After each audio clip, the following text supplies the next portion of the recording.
Hello everyone, I'm Karima Maldonado, and it's a pleasure to present the speaker for today, or introduce the speaker for today. So we're gonna be introducing like Iain McConnell. Sorry about that. So he did a bachelor degree in the University of Otago in biochemistry. After that, he did a PhD in Australian National University, also in biochemistry. And after that, he continued doing a postdoc at Yale University. And when he was done with the postdoc, he worked as a consultant and data analysis at CALIOP for 9 years. And now he's a data analyst here at the American Family Insurance Institute, or Data Science Institute, and at the Space Science Engineering Center. So today he will be talking about classifying clouds and aerosols in remote sensing data with artificial intelligence. So without further ado, the platform is yours. Cool, thank you, Karen, appreciate that. Good afternoon, everyone, thanks for coming along. So I want to talk about a real cloud-based AI. This presentation is going to represent the combined effort of a group of people. At SECC, I'm working with Bob, Willem, Steve, and Kevin. They're all actively involved in the development of this work I'm going to present. And Jeffrey Reed at the Naval Research Laboratory graciously labelled a ton of data for us to build our models. And Rebecca Willett at UChicago provided a ton of ML input and oversight. And one more quick note that some of this work's already been published. Here's the reference, I'll put this up at the end. But there's a lot more detail in that paper as well if you're curious. So let's cover a little bit about remote sensing data to start. Many satellites are orbiting Earth in either low Earth orbit, like MODIS. That's essentially a high-res camera in space. It's doing 14.5 orbits of Earth a day. And VIIRS is an instrument there. This is on, so there are satellites and instruments on those satellites. The VIIRS instrument is another similar high-res camera in space. This is a little higher orbit than MODIS, but it's essentially doing the same thing. Between these two instruments, there's about 20 years worth of remote sensing imager data.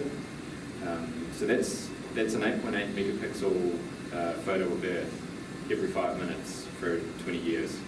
So there's a ton of information, and it's hyperspectral, so it's not just visible. There's a lot of infrared waves as well, infrared wavelengths rather. There's also geostationary satellites as well, so the GHOST satellites are obviously those. These have other hyperspectral images on them. Some of the bands are in common amongst all of them.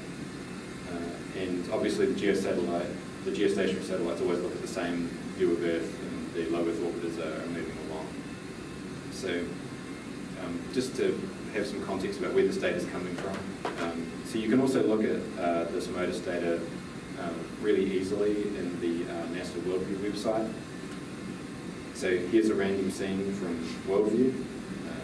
So you can just specify the day you want to look at in the bottom left. Maybe that's a little hard to see, but you can just choose the day of the year.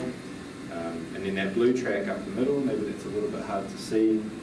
It's this little blue line is what I'm pointing out. This tells you where the satellite was over time as it's moving past, since it's in low Earth orbit. So it looks like there were some wave clouds over New Zealand just coming off the mountains there on November 4th. One of the really cool things you can do with Worldview though is just overlay other data products on top of looking at a true color image. So if you wanted to look at cloud phase, here's a view of that. And you can see we've got water cloud optical thickness in the yellow to red, and ice cloud optical thickness in the purple to green. And it's a really convenient way to just get a view of what's going on at any point in the satellite data record. So there's a ton of data products like this that exist, covering all sorts of aspects of atmospheric behavior. So what are we really going to add to the already large catalogue? So the first of two current needs is the identification of optically thick aerosols from these remote sensing images.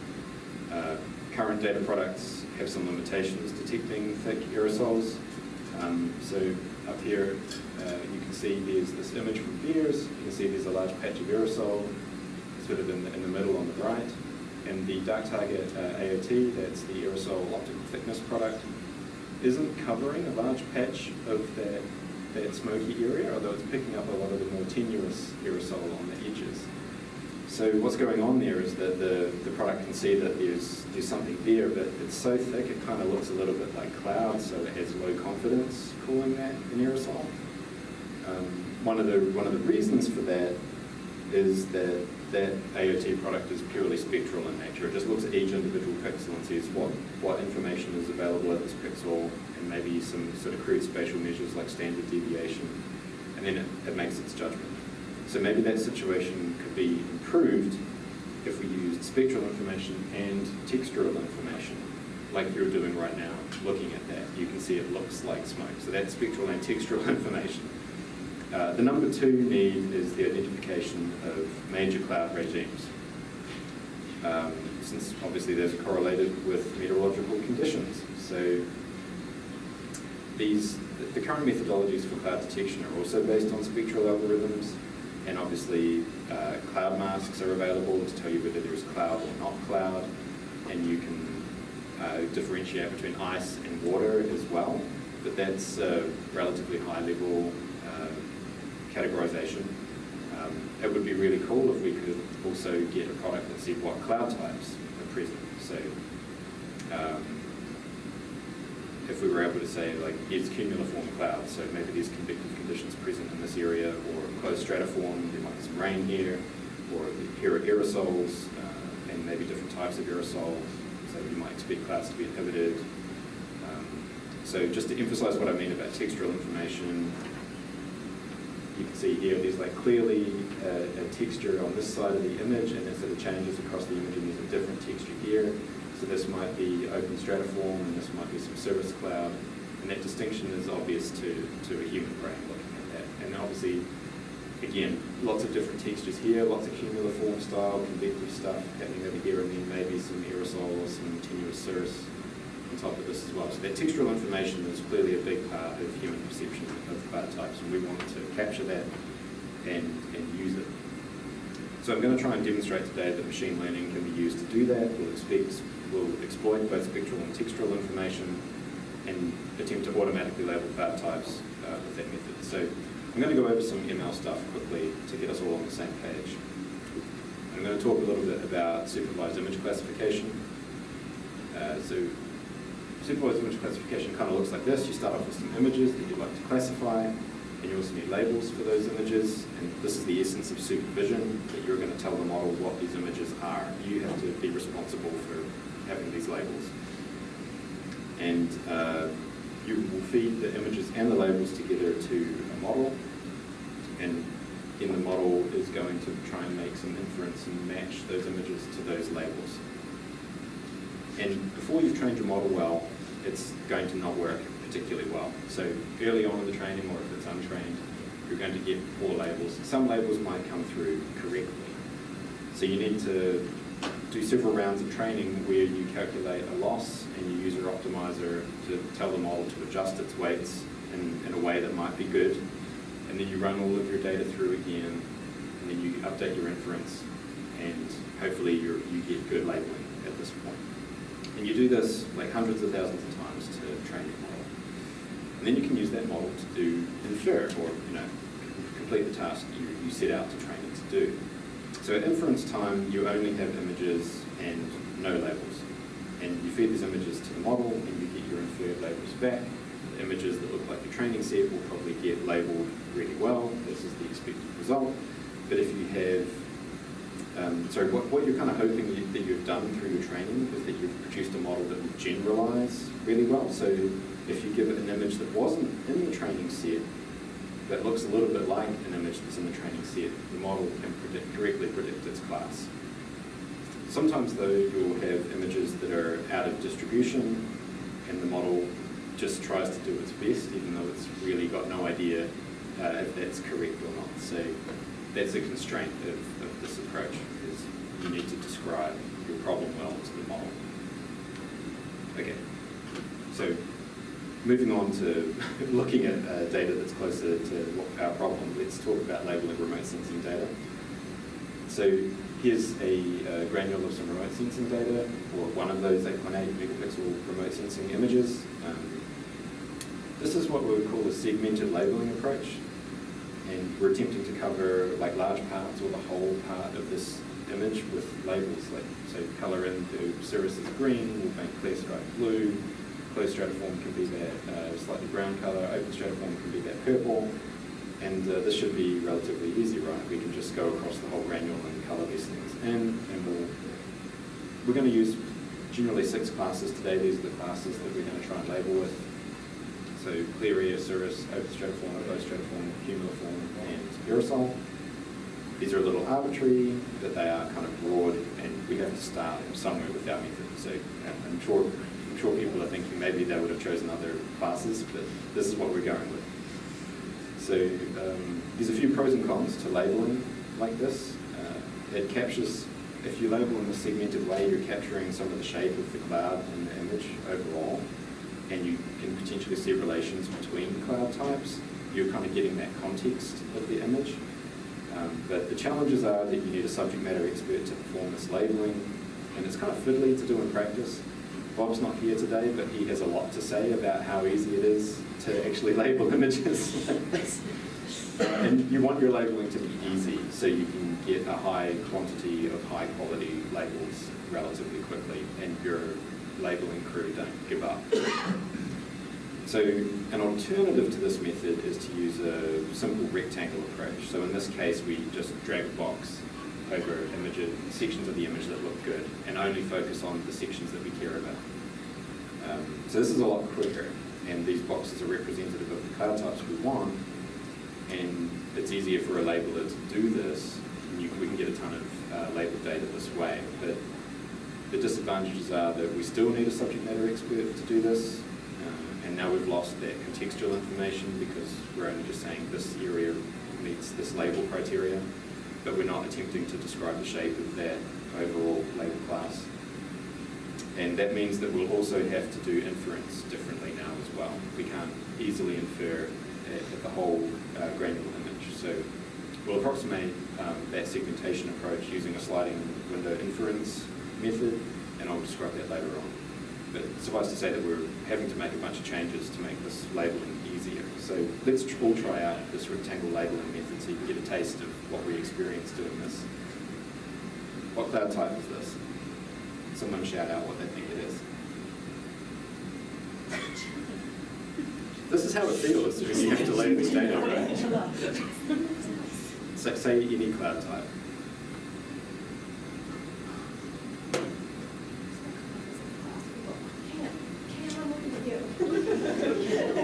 Is it a cumuliform cloud?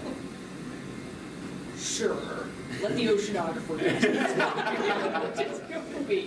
Yes.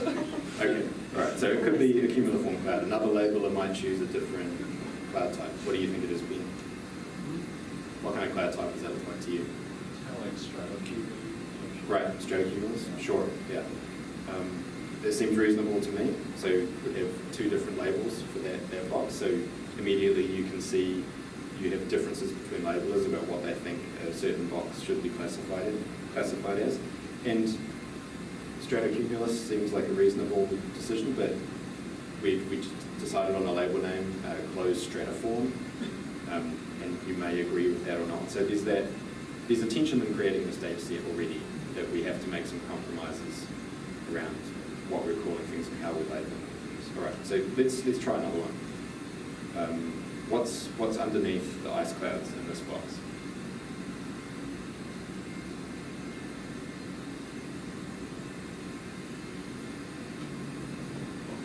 Does it seem similar to before?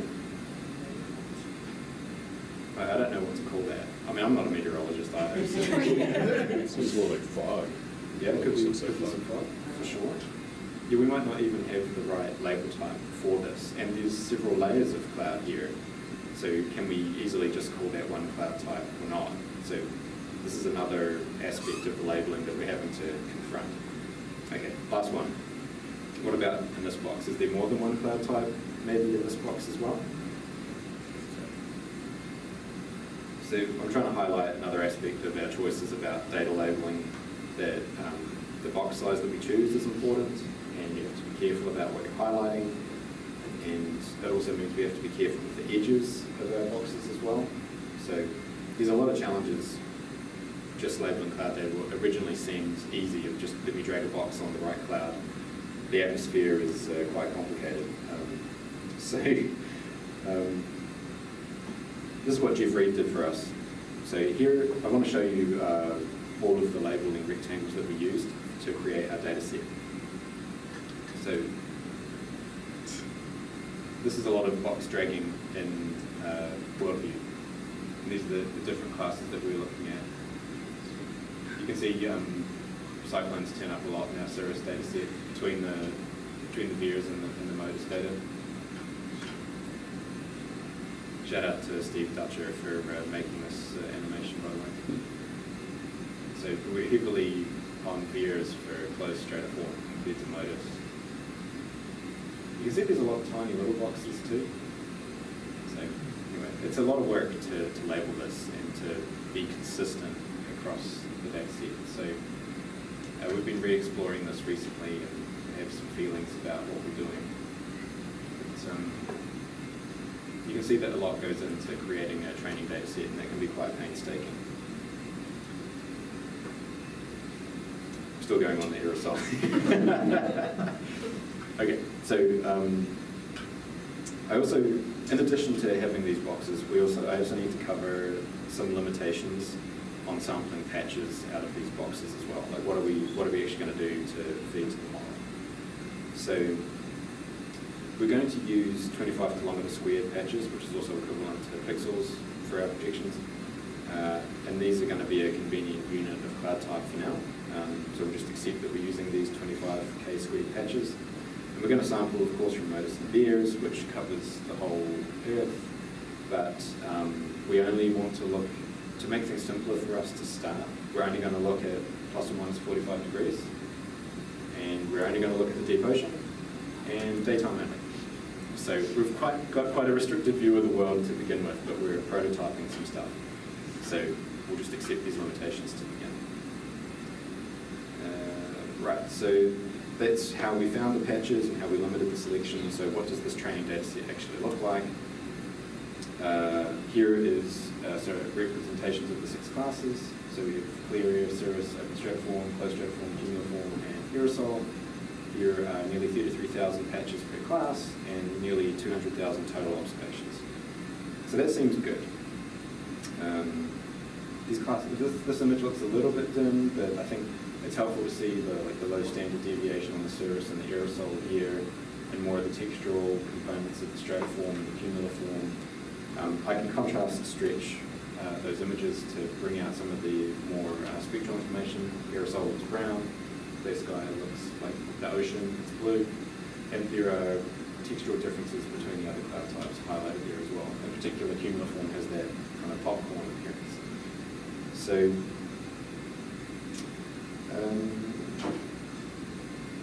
right, we should probably do something with these labeled patches then. Let's talk about creating a model to classify these patches. So this is a diagram of a convolutional neural net called VGG16. VGG stands for Visual Geometry Group. They're a research group at Oxford University. This model has 16 trainable layers in it, so that's where the 16 comes from. And you can download this model, and it comes preloaded with weights trained on ImageNet. So we just can get this model, and it's already able to classify images from the internet. It has a 1,000 category classifier head on the end. So it's able to say, this is a cat, this is a dog, that's a car, that's a tree, which doesn't seem strictly related to what we're doing, but it's actually kind of convenient that we can take a pre-trained model like this and use what it already knows about looking at images and kind of just exploit that to look at our problem. And so this method of using a model trained for something else to work on your problem is called transfer learning. and we're going to use that for our problem. So but before we can run this on classifying patches, we need to modify this model. So we rip off the classify head, and we're going to add a global average pooling 2D layer. So we basically distill the output of the model into a simple form, and then we put a 6 class classify head on top of it, because we have 6 classes of patches. And then we're ready to start doing some inference on our patches. So we can feed a patch image in on the left here. We upscale it to 2:4 by 2:4 because that's the required input size for this model. And then you convolve and shrink this image through the network as we go, looking at fine-grained features in the image and larger features of the image as we go. And eventually we get to the right-hand side where the softmax layer outputs a 6-value array. So this is the model's prediction for our class, and there are 6 values because we have 6 classes, and each of the indices represents the class that we have. So here are the different classes lined up with the indices.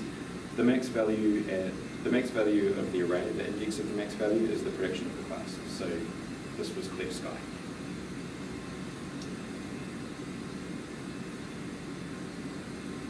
Okay, so that's how an inference run would work with forecast. So to do training, to make this model fit our problem, we first have to train the classifier head on its own. So this is a typical transfer learning approach that you have a 2-phase training, where you first replace the existing classifier head or task with your one and train only that part of the model.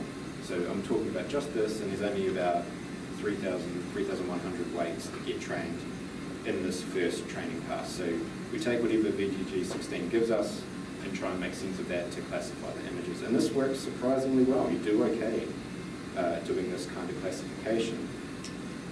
But when you do transfer learning, you also do another step called fine-tuning, where you allow all of the weights, and this is like nearly 15 million weights, to all train when you're doing another classification run. And at this time, you only let the weights change a very, very little bit, so you don't forget everything that you've learned to this point. And you get a few more percentage points of accuracy out of doing this.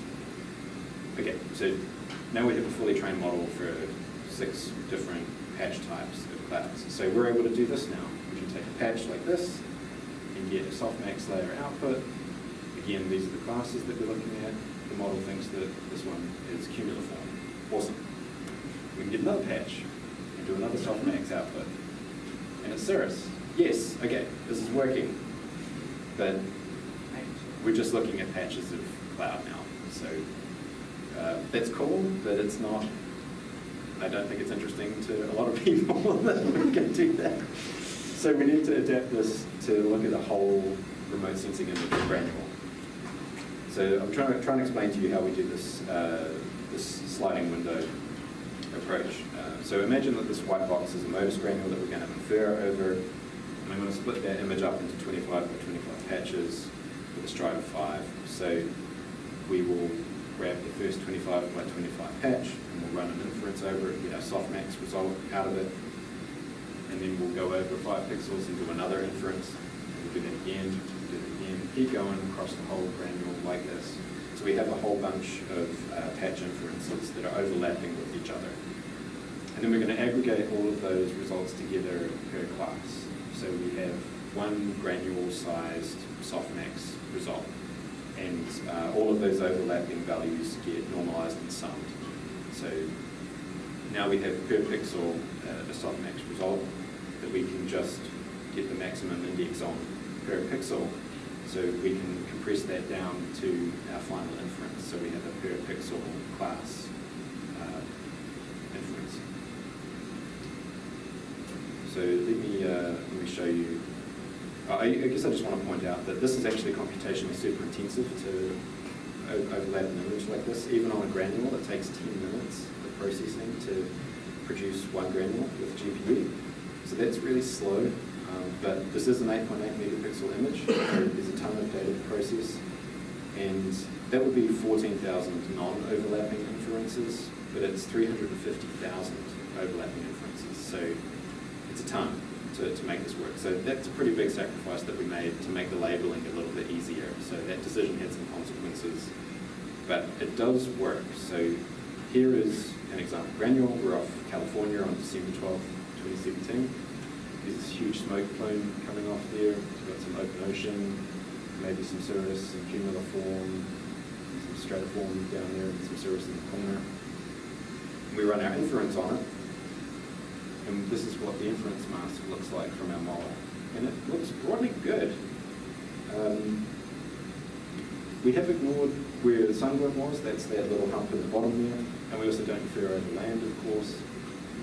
But you can see that we've largely identified where the clear sky was, and the aerosol has been highlighted pretty well. The cirrus clouds in the top left and bottom right are there, and the different stratiform and cumuliform is being called out. So that's awesome. But it'd be nice to be able to say how well we're doing with this inference. So let me just bring up the clouds underneath a little bit more. I feel like this looks reasonable. Just sort of everything seems to be roughly where it is. You can see there's a little bit of mess in the middle at the top. We're maybe encountering some overlapping cloud types there. Also along the smoke there's some edge effects. You can see there's different types of cloud types that maybe aren't really there. And some of the boundaries in the bottom left might not be totally great. But one of our main goals was to identify heavy aerosol. There's definitely some heavy aerosol. So if I bring up the aerosol optical depth product, you can see it's calling out this mostly pretty well, but it has that uncertainty issue in the middle there. And we did cover that patch. So we have our own eye there though, a different hole in our inference. And that was covered by the AOD product. So there's a lower threshold on our aerosol detection. We're just not seeing that very tenuous aerosol, but we are picking up that thick aerosol there. So that's great. That's really nice to see. Right. What about discriminating between cloud phases? So here's the inference again, and I can put cloud top height over the top of this. So higher clouds are purple and pink, and lower clouds are in the red color. So you can see that we might expect there to be some cirrus in the top left and bottom right, and it's generally low everywhere else. And that is exactly what we see here. You see cirrus top left, bottom right. So in a broad sense, this is working really well. That's really encouraging.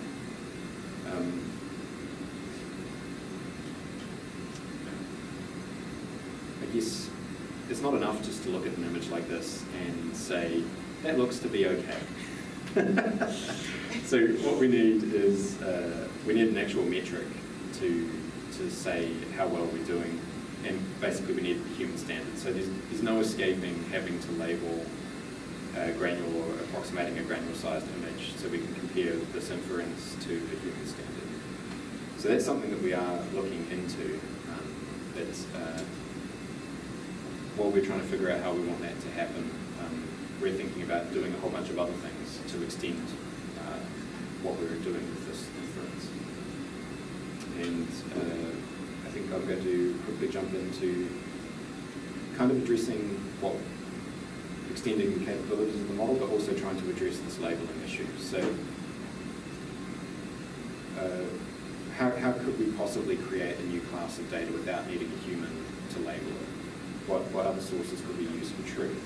So if we go back to low Earth orbit and MODIS hanging out there, there's another satellite in the same train as MODIS Aqua, and it's called CALYPSO. Well, the instrument on CALYPSO, the satellite, is CALYPSO. So CALYPSO is a LiDAR instrument, and it's blasting the Earth with a green laser every 20 seconds, 20 times a second. And it's collecting the backscatter signal from that laser shot every time, and it's doing a bunch of really intense data processing on that backscatter, and it provides a really rich view of what's going on in the atmosphere depth-wise. So data from CALYPSO looks a bit like this. Just you've got altitude and the y-axis there, and flat and long as it's tracking over the Earth on the x-axis there.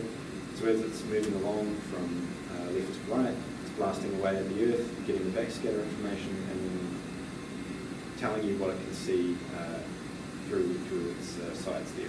So just immediately here on the left, you can see that there's a cloud structure that probably has some ice in it. It's pretty thick, it's attenuating the signal underneath it. And then as we move along, it looks like there's some planetary boundary layer clouds present there, very low to the Earth, like maybe 1 kilometre or 2 kilometres up. And then again, there's some more high level, possibly ice-containing clouds from that coloration of this chart. And on it goes. So that's really nice that we have this super great detail about clouds from space. And this might be a really good source of truth for a model if we wanted to label things with this. So why aren't we just using this already anyway? Like, CALYPSO's got the answers.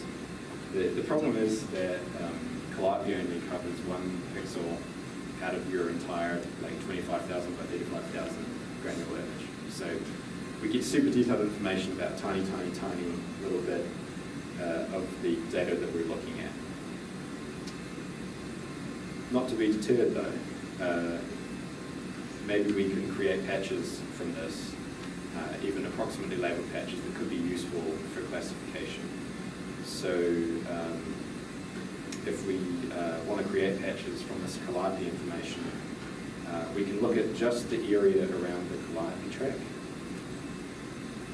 So here's an image of what that looks like if you just get the image around the CALYPSO track. And this is plus or minus 50 k's from the track either side.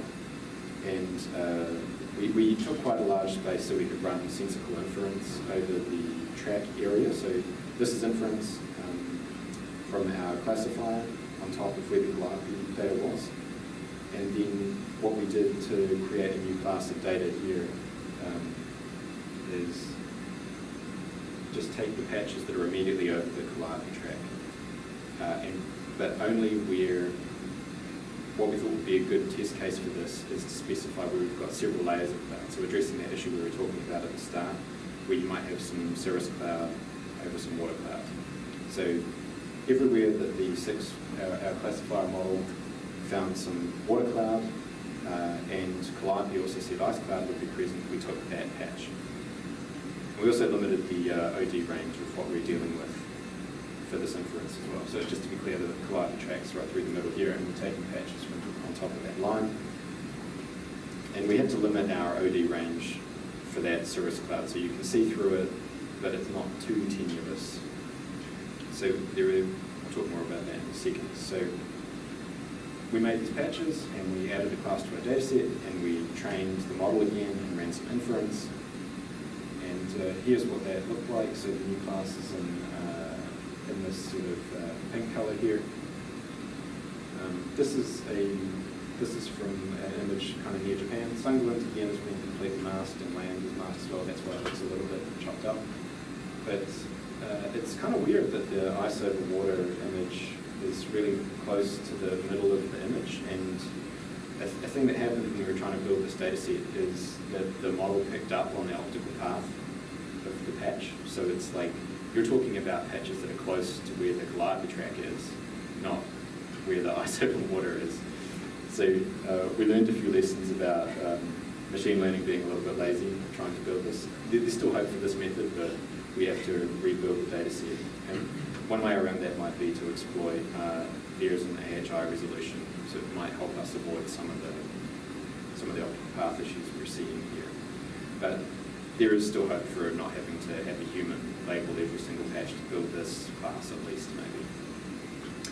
So another approach that we're looking into to expand on this method is how to cope with that crushing inference time. And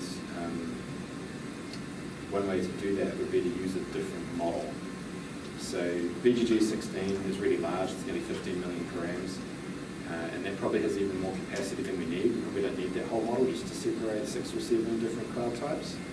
So a smaller model would mean we could infer faster, one inference run would take less time, and the model would also take up less memory, so we could parallelize it more. That sounds really, really good, but does a model like that exist? One not immediately for our problem, how can we create one? So a convolutional autoencoder is a candidate for that process. So this is an autoencoder schematic. Just quickly walk you through this. You start off with an input image on the right, and an example image here is a hand-drawn digit from the MNIST dataset. And then you feed that into an encoder, which has to encode the data down to a bottleneck in your model. So you convolve down to a smaller shape, which to start with, you'll probably just be throwing information out. But you end up with this, we want to end up with a compressed low-dimensional representation of the input. And then we'll use the decoder phase to build back the original image. And so the ideal performance of this model is that you give it an input image, and it gives you an exact copy of the input image back, having gone through this compression and decompression process. And you constrain the model to learn this by enforcing that role, and the constraint of having the bottleneck is the real key here.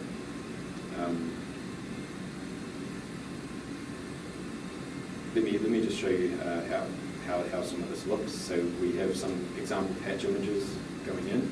So channels are on the y-axis here, and individual images are on the x-axis. So you can see we've got a red, a green, and an infrared channel here. So this is what we're going to put into our autoencoder. And when you run those through the trained autoencoder, these are the results you get back. So it does kind of okay. They're a little bit different, but they're pretty close. That's great. So the trained autoencoder takes like about 1 million patches that meet our criteria. And that's fine because this is unsupervised learning. We don't need to tell it what these things are. We just say recreate the original thing. And now we have a model that can reproduce what we gave it. Great. The reason we want to do this is this is a pre-training task. This isn't obviously the task we want to achieve, but we want the model to learn something about looking at the patches. What are the important bits you need to represent to understand some aspect of these remote sensing patches? So how do we take this concept and go to classification? And it's really similar to what we did with VGG16. It's a transfer learning problem. We take that autoencoder that we pre-trained on those 1 million patches, and then we tear off the decoding part, so it only does the encoding component, so you end up at just the bottleneck. And then you put a classification head on that bottleneck. So it says use the information you've got at this bottleneck to decide what class the input image is. And then you do your 2-phase training on it again. And then you've got a classifier at that point. So we use our training data set on that pre-trained thing to produce the classifier. And this is what a inference looks like. So this is, oh, okay, there we are. Here's the inference. So it works. Right? We see a result here.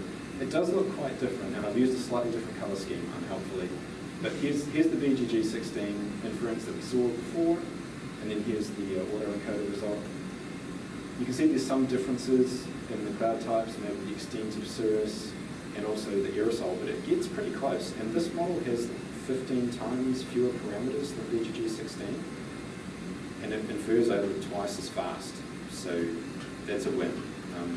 So there are some maybe rough edges to knock off, but this is a really encouraging start to looking at autoencoders. It might be a way we can use this method to do something that's actually tractable computationally going forward. Okay. All right, so one more thing that we're doing to expand the capability. I'm sure, question? Is it just over the ocean? Yes. Right now it's just over the ocean. So we've masked the land out here. Yeah. Yeah. Trying to extend to land is a whole other thing. Maybe we can talk about that at the end. Okay, so one more thing that we're doing to expand the capabilities of these cloud type inference models is look at different input bands to the model. So what data are we feeding to it? So here's a false color image of blue, short and medium wave infrared lengths. You can see it pulls out a ton of information about cloud height and phase. and we also get aerosol in here as well. This seems like a great combination of bands to use. This is a little bit complicated to build a model on. The 1.6 micron sensor on at least one of the satellites is a little toasted, so this seems kind of ideal but also challenging. And we need to rebuild our entire training data set to include all of these extra wavelengths, because our first prototyping run didn't have this information in there. So that process is ongoing. But we do have access to the blue wavelength. So the previous inference I've shown you has been red, green, and 11 micron. But if we use red, blue, and 11 micron, that might give us a better result. So here's another inference example. Again, this is over Japan 2015, and sunburn has been masked out, and also land. Red, green, 11 micron on the left, blue on the right. And they look really similar, but we see more aerosol in the blue, and you might expect that blue wavelength being more sensitive to small particles, picks up on the aerosol more easily, and maybe that's something that we want to encourage. So that's cool that we can see these changes from different inputs. So now we have a trained model that will use red, blue, and 11 micron. That happens to be the same bands that you can get off a GOES satellite. So what about if we just apply this model to some GOES data? We're off the west coast again, stuff's on fire, and we can run inference over each of these moments in a full day loop, and it holds up surprisingly well. Sure, there are some problems. The cirrus on the left seems to pulse a little worryingly. I don't know if that's meteorologically sound. To me, it's even amazing that this inference worked. And I think if you see in the true color loop, you can see there's actually a couple of layers of clouds moving over each other there that might be causing some of that.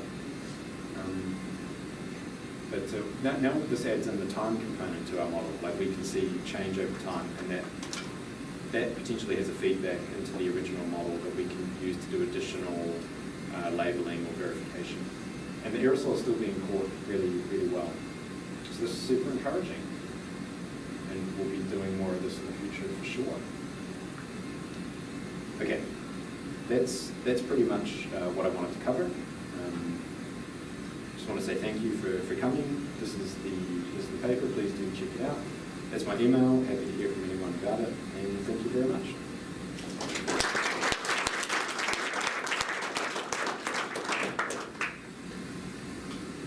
If anyone has any questions, I'm happy to entertain them. Stephanie? I have a question regarding the size of the patches. So, Yeah. you're doing 25 by 25 kilometers. In my work, I found that going small like that, I would lose information that's relevant to predicting, for my cases, cumulus cloud. So I was wondering if you use more of a segmentation type model that would allow you to do the encoding and decoding, if you could then provide it an image that is larger with multiple classes inside of it, if you thought about doing something like that. Every day. Yeah, so what Stephanie's saying is we could use a different inference approach. We could use a model like a UNet, and that would take in non-overlapping chunks and be able to return, instead of just a class, it would return the same image size back, but then per pixel it would just return the cloud mask that we're producing. And we should be able to train a model to do that. One of the limitations to that is our labeling approach, and that's why we haven't explored that yet. But we could start to approximate that maybe by using the inference of our existing model as the truth for a UNet training approach. And I mean, obviously there's a bunch of pitfalls of using your approximating model to train another model, but that could also be a starting point for easing human labeling of the data, or it might be easier to correct an existing segmented label rather than have to start from scratch. So yeah, I would love to do that. I think that we would have a model that understood clouds better, and we'd also infer a lot faster, and Yeah, I that was makes thinking total that sense. would be faster, because with the currently have things overlapping to get the pixel-by-pixel results, there's a lot of redundancy going on. So, yeah, I thought that might help. Yeah, that's a really great idea. I mean, with a unit, we could probably go up to 512 by 512, and yeah, it would go way, way faster for sure. Yeah. So that's on the list to change how we do the approach. We could also look at potentially, we could still use a classifier, but we could have the input be larger, but only classify a small output area, and that might address the. So I'm skipping ahead a little bit. One of the reasons we're using 25 by 25 is a kind of a resolution / understanding trade-off. If you use a larger patch, which is discussed in this paper, you basically constrain the resolution of your inference. Like you're not able to get as fine a detail out of your final inference than when you use 25 by 25. That's the main constraint. So even though you have more information in, you're constrained with what you can say at the end. And maybe a better, another approach we could use would be to have a larger input, like 100 and 100 going in, but then only infer like the center of that patch on the way out. So we would still have a ton of overlapping inference, but we could put more information in, and that might result in higher quality inference, which might be a better starting point for then training the union. So there could be a series of steps in that approach. Hamish? Is there a reason why you're only using 3 spectral bands? And surely if you add more, does the model get better at predicting clouds if you use 5 or 6 or 7? That's a great question. Right now we're using 3 because that's what BGG 16 takes off the shelf. We can totally adapt the architecture to take more bands. My feeling is that yes, things would get better with more information. The trick is to have it be non-correlated, I think.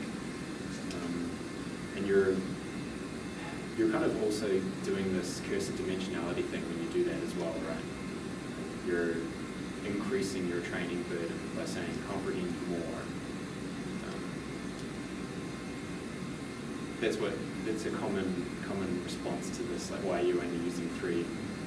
At AMS, the first person who saw my poster on this spent 15 minutes sort of haranguing me about why I wasn't using the full cloud identifying capability present in Modus. Which, I mean, it's valid input, it was kind of funny. But yeah, it's something that we want to consider as well. It would slow things down a lot, right? It probably would slow things down a little bit. I mean, the files are already pretty heavy. Like if we think about it in the context of, I want to process 20 years of this, then it's better if it's more streamlined. But in terms of how good can we make this inference, then I think that's worth looking at for sure. Absolutely. Brad? Have you thought about using the physical retrievals for your labeling? You probably have to choose some different cloud classes, but the physical retrieval is pretty expensive. You have to do, rate of transfer model and things. If the machine learning could reproduce what the physical retrieval already does, I'm talking about the cloud retrieval. You'd be able to do a lot more scenes since you have that physical retrieval for 20 years. I think Willem feels strongly about that. Just to clarify the question, you're asking whether we should use this in the model 6, biological properties? Yeah.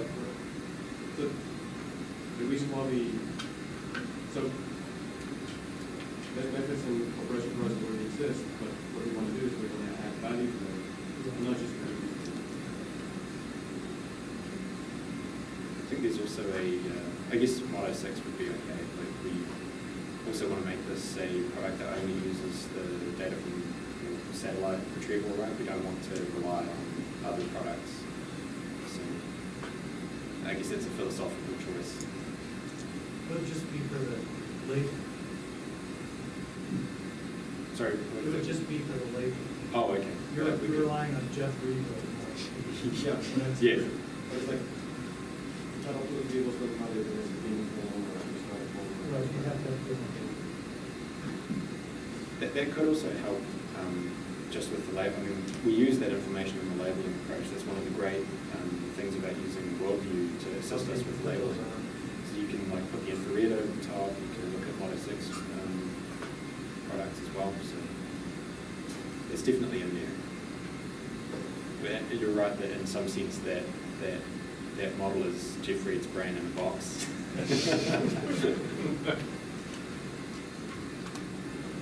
Cool. Good questions. Yeah. With the overlapping inferences technique, do you find that performs poorly boundaries where you might not be able to overlap as many different inferences over one pixel? Like just on the edge of the image? Yeah. I mean, we haven't assessed that, and maybe. We definitely see edge effects, like when you're moving like from clear air into aerosol. I think that can be quite confusing for the model to have like this is 50-50 clear sky and heavy aerosol, and that might result in that out of distribution behavior I was saying before, like it might think this is pizza rather than cheese. So there are undoubtedly artifacts from using that sliding inference approach, and it's not ideal.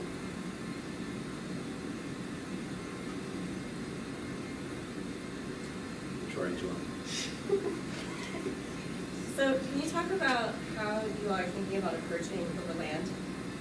What's the strategy? Or is that just so far beyond the priority list because of the challenges you're already facing? So there's a couple of ideas for approaching that. One thing that Willem and I discussed would be to potentially create patches over land and then mask out the land using an existing cloud mask. So kind of like select the cloud mask, invert, set that to black, and then pretend that that's still ocean. You could replace it with an ocean color, and then maybe the model would still be able to handle that. We haven't explored that yet.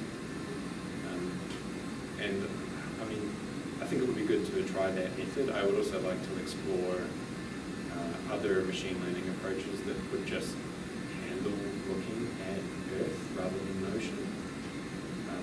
Those would undoubtedly have to be semi-supervised or unsupervised methods. We're not going to be able to, it's unlikely that we'll be able to get another labeling effort out of Jeff Reed like we have. So potentially a combination of those ideas result in an extension to land. That does feel further down the list than I had thought when I started on the project. Good question. Yes? Is it possible to go from classification back to the bottleneck and then recreate some infrared or different channel signatures from that? I actually don't know the answer if you run that. I literally don't know what the answer is to that.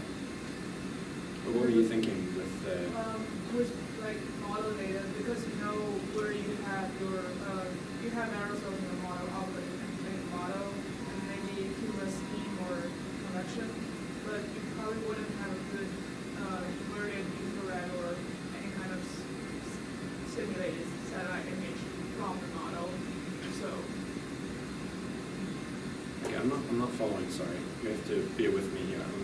Could you say that? So you know what is happening in the model with you know from the model output, you have convection, you have aerosols, how they're distributed, but you probably wouldn't have a good estimate of simulated satellite image from it. Right. So going back to what you know, and you have the classifier, and you put the classifier back to the bottleneck and use the encoder parts to recreate this. I see what you're saying. Yeah, could we demonstrate that the model actually knew something about what it was looking at by recreating the, yeah. I don't know if that's possible with the autoencoder architecture, but that's a really good idea. Another approach we could use would be to use literally train a generative model, and like a conditional generation, so say, I want to see this class, can you produce that for me? And then maybe that we could use a model that was capable of doing that as a pre-trained model for a classifier, because it would have to understand something about what those clouds mean for sure. Yeah, great idea. Did you have an additional question, Greg? I would kind of just elaborate on what your question, I mean, you can certainly do good forward modeling, rated forward modeling for the infrared, but for the visible bands, it's still, it's not really as, I don't think it'd be high enough quality, just because you got all sorts of scattering, particularly ice scattering, and also the model clouds are, again, the clouds look sort of reasonable in the infrared, but they don't look very reasonable in the visible. So I think it'd be hard, to do that, what you're proposing, but it would be another way of getting a lot of labeled data, because the model would say, this is what it is. Yeah, it would be an approach for creating pseudo labels to pre-train on, for sure. We don't really have a lack of unlabeled data though.